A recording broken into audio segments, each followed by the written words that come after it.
नमस्कार दोस्तों, मैं हूं रोशन और आप देख रहे हैं जीके अफेयर्स यूट्यूब चैनल। दोस्तों, इस चैनल पे आपको प्रीवियस ईयर पेपर का डिस्कशन और साथ ही साथ जनरल अवेयरनेस की तैयारी करवाई जाती है। तो आप लोग जरूर इस चैनल को सब्सक्राइब करके बेल आइकन को प्रेस रखिए। तो आज हम जीके जीएस के रामबाण का सीरीज का 17वां लेक्चर आप लोगों के सामने हाजिर है। तो इससे पहले के लेक्चर आप नहीं देख पाए हैं तो जरूर प्ले लिस्ट में जाइए, आपको सारी लेक्चर पढ़ी है, देखिए और अपना नोट्स साथ में बनाते चलिए। और मैं बार बार बोलता हूँ कि अपना नोट्स साथ में बनाइए और उसको रिवाइज भी करते रहिए, क्योंकि रिविजन इज़ द की। तो इस तरह से आपको इसको ध्यान रखना है। और इसमें हम विभिन्न परीक्षाओं में पूछे गए प्रश्न को डिस्कस करते हैं, जो कि आगे आने वाले एग्जाम जैसे कि डीएफसीसीएल, सीजीपीटीएम, एसएससी जेई में इंपॉर्टेंट रोल प्ले करेगा, क्योंकि हम इसको टीसीएस स्पेशल रखने की कोशिश करते हैं।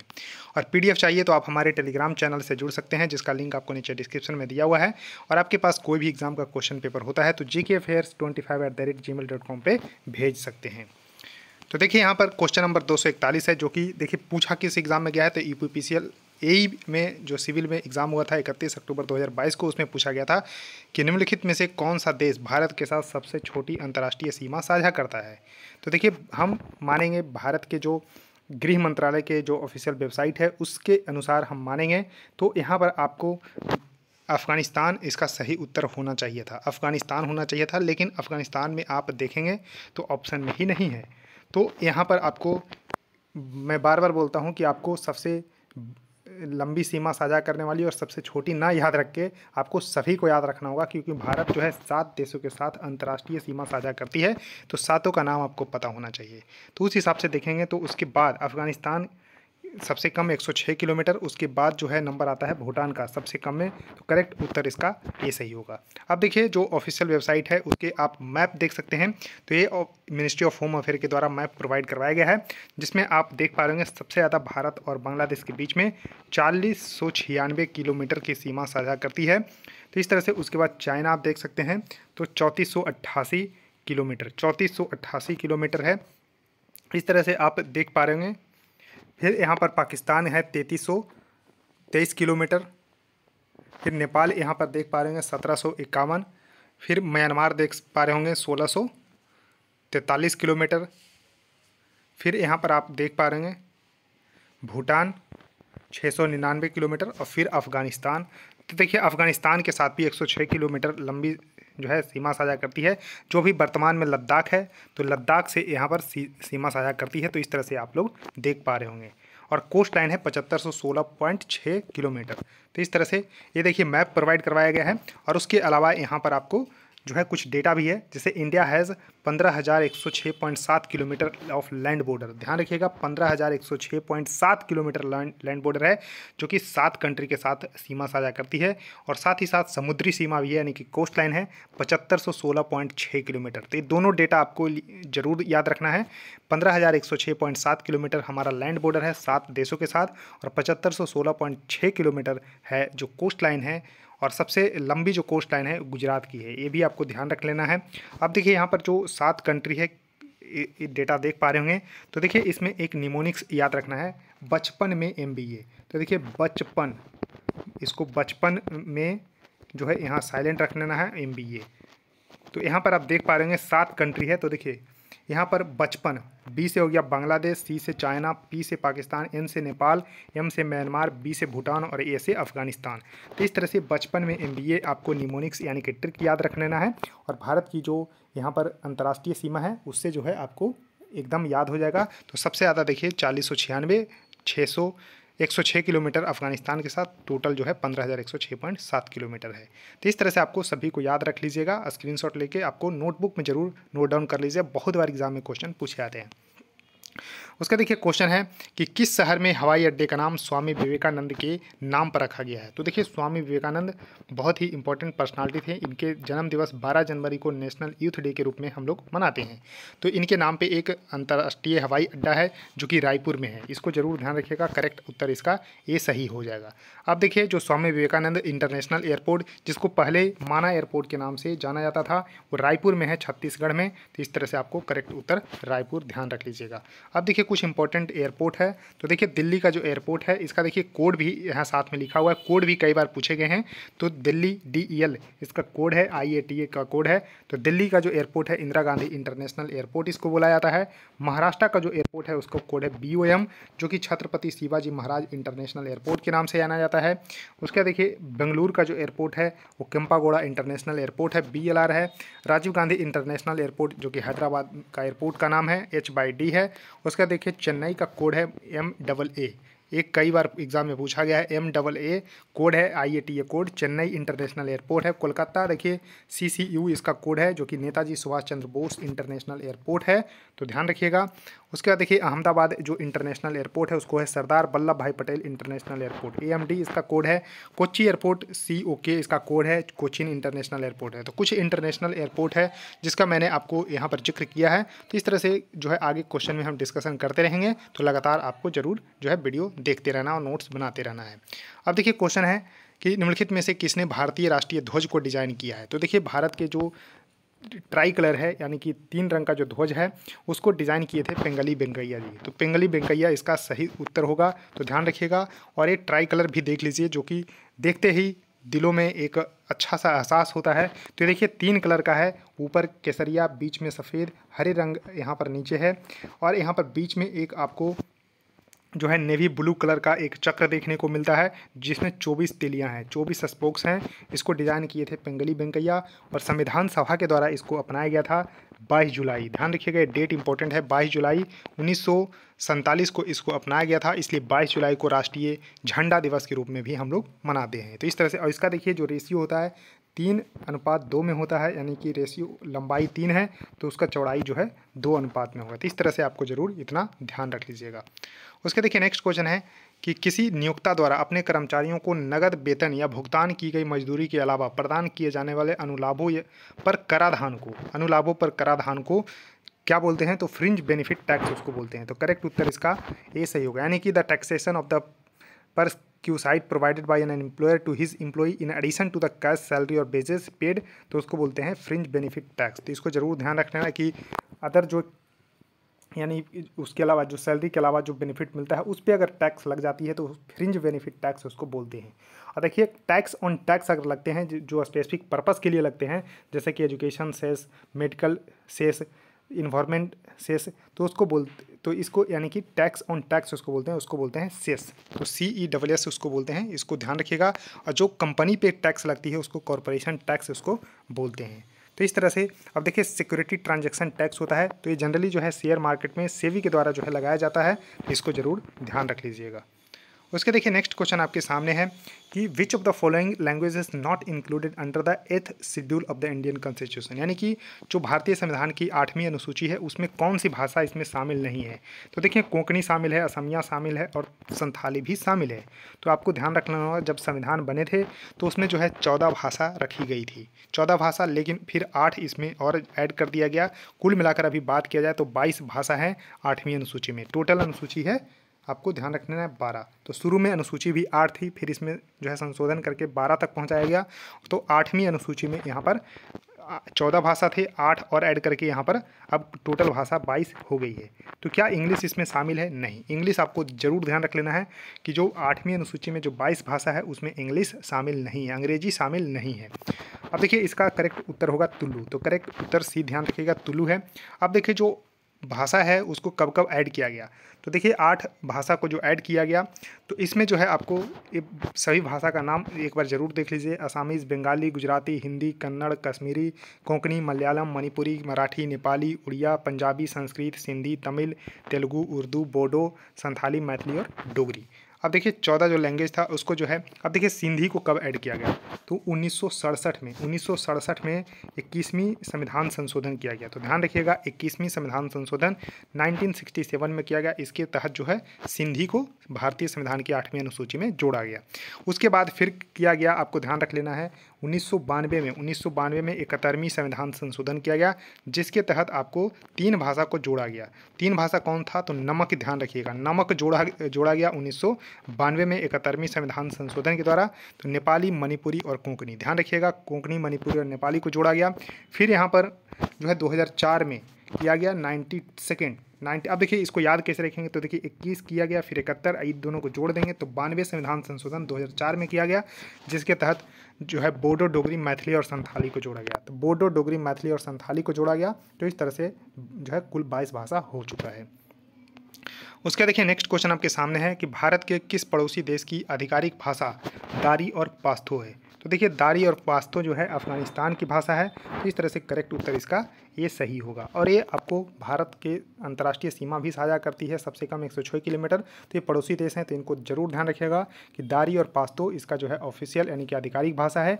और अब बात करते हैं कि अफगानिस्तान की जो यहाँ पर आपको राजधानी है वो काबुल है। अफगानिस्तान का जो है काबुल यहाँ पर इसकी जो है कैपिटल है, राजधानी है, तो इसको ज़रूर ध्यान रखिएगा। उसके देखिए नेक्स्ट क्वेश्चन आपके सामने है कि कौन सा टैक्स जो है imposed on import over and above the basic import duty, यानी कि आयात पर मूल आयात शुल्क के अलावा। तो देखिए मूल जो आयात शुल्क होता है उसके अलावा लगाया जाने वाला कर यानी कि टैक्स, तो इसको प्रतिकारी शुल्क बोलते हैं, यानी कि काउंटरवेलिंग ड्यूटी जो है इसको बोलते हैं। जरूर ध्यान रखिएगा, यानी कि आयात शुल्क तो लगता ही लगता है जब कोई सामान बाहर से आते हैं अपने देश में, लेकिन इसके अलावा भी हम जो है काउंटरवेलिंग जो है यहाँ पर ड्यूटी लगा देते हैं, तो इसको ध्यान रखिएगा, प्रतिकारी शुल्क उसको बोलते हैं। ऐसा इसलिए किया जाता है क्योंकि जो है वार से जो है यहाँ पर ज़्यादा सामान जो है डंप ना किया जाए, तो इस तरह से ध्यान रखिएगा, तो हम उस पर काउंटरवेलिंग ड्यूटी लगा देते हैं। उसके देखिए नेक्स्ट क्वेश्चन आपके सामने है कि the president of India is elected by N electoral college, यानी कि जो निर्वाचक मंडल होते हैं भारत के राष्ट्रपति के चुनाव में, जी हाँ, तो वही जो है चुनाव करते हैं, लेकिन इनमें से जो इलेक्टोरल कॉलेज होता है उनके पार्ट कौन नहीं होते हैं। तो देखिए 4 ऑप्शन में दिया गया है। तो सबसे पहले इसको ध्यान रख लेना होगा कि जो राष्ट्रपति के निर्वाचक मंडल में शामिल होते हैं वो सिर्फ और सिर्फ जो है इलेक्टेड मेंबर ही होते हैं शामिल, नॉमिनेटेड मेंबर यहाँ पर शामिल नहीं होते हैं, जैसे कि राज्यसभा में नॉमिनेटेड मेंबर, तो इस तरह से नहीं शामिल होते हैं और इलेक्टेड मेंबर ही यहाँ पर शामिल होते हैं। तो देखिए आपको थोड़ा सा यहाँ पर ध्यान रखना होगा, क्या स्टेट लेजिस्लेटिव काउंसिल भाग ले सकते हैं? नहीं। क्यों? क्योंकि सभी राज्य में है ही नहीं, तो फिर यहाँ पर पक्षपात हो जाएगा। भारत के अभी 6 राज्यों में ही लेजिस्लेटिव काउंसिल है, तो ये आपको नहीं भाग लेते हैं, तो इसका करेक्ट उत्तर होगा ये। अब देखिए इलेक्टेड मेंबर यहाँ पर राज्यसभा के लेते हैं, यानी कि राज्यसभा के निर्वाचित सदस्य, लोकसभा के निर्वाचित सदस्य, राज्यों के विधायक, यानी कि मेंबर ऑफ लेजिस्लेटिव असेंबली जो स्टेट के होते हैं वो भाग लेते हैं, तो तीनों भाग लेते हैं, इसको जरूर ध्यान रख लीजिएगा। अब देखिए राष्ट्रपति से संबंधित कुछ अनुच्छेद हैं, तो इसको बहुत ही इंपॉर्टेंट है, इस स्लाइड को तो आप स्क्रीनशॉट जरूर लेके रख लीजिए इस तरह से। तो देखिए यहाँ पर आपको ध्यान रख लेना है कि भारत के राष्ट्रपति होंगे तो कौन सा अनुच्छेद में है, तो अनुच्छेद नंबर 52 में ऐसा जिक्र किया गया है। और राष्ट्रपति की कार्यकारी शक्ति क्या होगी, अनुच्छेद 53 में है। राष्ट्रपति का चुनाव जो है वो 54 में। राष्ट्रपति के चुनाव का तरीका क्या होगा, एकल संक्रमणीय मत होगा, तो 55 में लिखा गया। राष्ट्रपति का कार्यकाल क्या होगा, 56 आर्टिकल में लिखा गया है। राष्ट्रपति पुनर्निर्वाचित होने की योग्यता भी रखते हैं, तो अनुच्छेद 57 में है। राष्ट्रपति का चुनाव लड़ने की योग्यता क्या होगा, तो 58 में है। राष्ट्रपति पद के लिए शर्त क्या होगी, 59 आर्टिकल में है। और शपथ, देखिए शपथ तो जरूर ध्यान रखिएगा, वो अनुच्छेद 60 में है। और महाभियोग वो 61 अनुच्छेद में है। और 62 में क्या है, राष्ट्रपति कार्यालय की रिक्ति को भरने के लिए चुनाव का आयोजन, तो अनुच्छेद 62 में है, तो इसको जरूर ध्यान रख लीजिएगा। तो 61 तो महाभियोग, शपथ जो है 60 और 52 में भारत के राष्ट्रपति होंगे। इतना तो कम से कम जरूर याद रख लीजिएगा, पूरा याद रख लीजिएगा तो बहुत ही अच्छा है। इसको नोटबुक में जरूर नोट डाउन कर लीजिए और इसको लगातार रिवाइज करते रहिए। उसका देखिए क्वेश्चन है कि किस अवधि के दौरान भारत में पंचवर्षीय योजना निलंबित कर दी गई और इसी अवधि में वार्षिक योजना तैयार की गई। तो देखिए पंचवर्षीय योजना आयोग के द्वारा जो है चलाया जा रहा था। तो योजना आयोग का गठन 15 मार्च 1950 को की गई थी। ध्यान रखिएगा 15 मार्च 1950 को योजना आयोग का गठन किया गया था। और इसको ध्यान रखिएगा कि उस समय जो है योजना जो है आयोग यानी कि पंचवर्षीय योजना चलाती थी। तो पंचवर्षीय योजना की शुरुआत 1951 में की गई थी। ध्यान रखिएगा 1951 में की गई थी और 2017 तक चली, क्योंकि 2014 में फिर नीति आयोग आ गई। तो इसको ध्यान रखिएगा 2015 में 1 जनवरी 2015 को नीति आयोग का फॉर्मेशंस किया गया, तो इसको ध्यान रखिएगा। तो देखिए 3 योजना आयोग के द्वारा जो पंचवर्षीय योजना चलाई गई तो वो सही से चला, लेकिन यहाँ पर 1966 से 69 के बीच में, क्योंकि उसी समय अकाल पड़ गई थी, यहाँ पर लड़ाई भी हो चुकी थी पड़ोसी देशों के साथ, तो इस तरह से 1966 से 69 के बीच में 3 जो है 1 वर्षीय योजना आई, वार्षिक योजना आई। तो इसको ध्यान रखिएगा, करेक्ट उत्तर इसका डी होगा। 1966 से लेकर 1969 तक, 1966 से 1969 तक। अब देखिए फर्स्ट पंचवर्षीय योजना जो थी वो 1951 से 56 थी। सेकंड प्लान था 1956 से 51, थर्ड था 61 से 66 तक, और देखिए 3 एनुअल प्लान लाए गए थे 1966 से 69 तक। फोर्थ था 1969 से लेकर 74 तक, फिफ्थ था 74 से लेकर 79 तक। उसके बाद देखिए 6th, 7th, 8th, 9th और 12th देख लीजिए यहाँ पर 2012 से 17 तक। तो इस तरह से आपको ज़रूर ध्यान रख लेना है।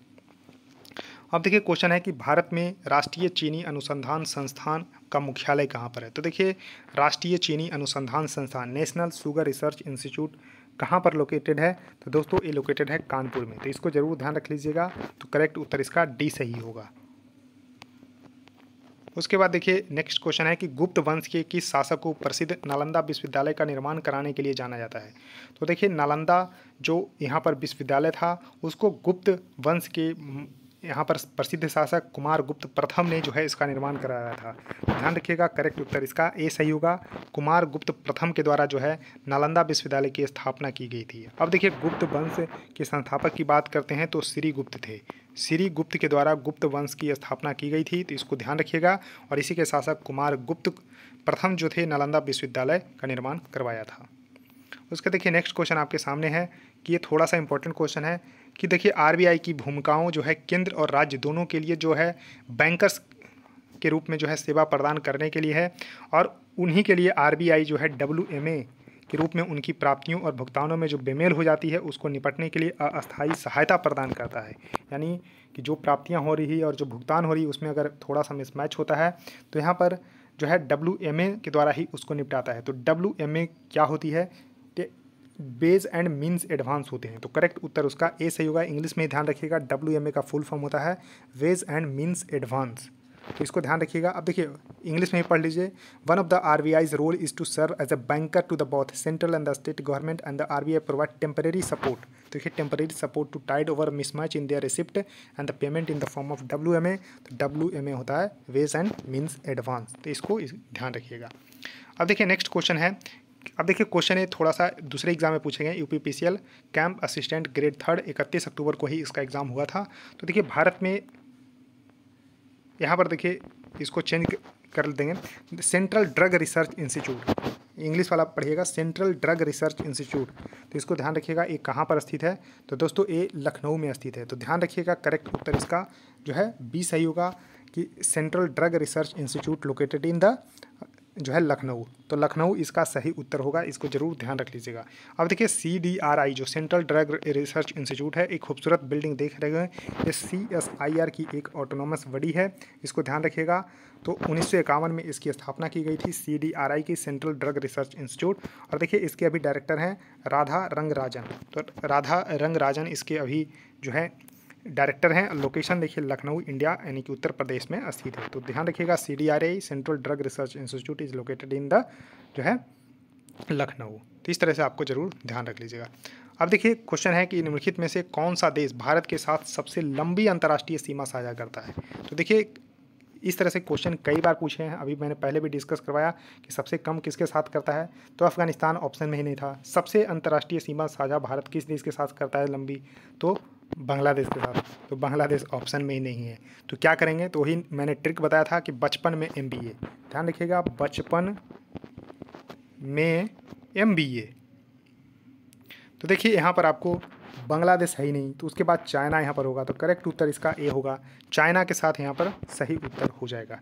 अब देखिए भारत जो है 15,106.7 किलोमीटर लैंड बॉर्डर जो है साझा करती है। कोस्ट लाइन इसका है 7516.6 किलोमीटर और 7 अंतर्राष्ट्रीय देशों के साथ सीमा साझा करती है। तो इस तरह से आप देख पा रहे होंगे 3488 किलोमीटर चाइना के साथ, 4096 किलोमीटर बांग्लादेश के साथ, अफगानिस्तान 106 किलोमीटर। तो इस तरह से आपको ध्यान रख लीजिएगा।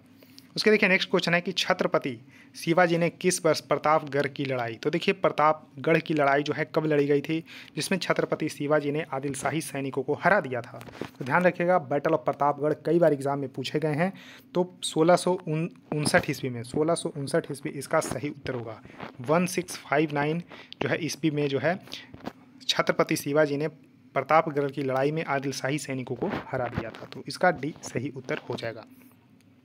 तो दोस्तों इस वीडियो में इतना ही। आई होप आपको सीरीज बिल्कुल पसंद आ रही होगी। तो जरूर देखिए, लाइक कर दीजिएगा और वीडियो को जितना शेयर कर सकते हैं कर दीजिएगा और चैनल को भी सब्सक्राइब कर लीजिएगा। सो थैंक यू दोस्तों, इस वीडियो में इतना ही। धन्यवाद।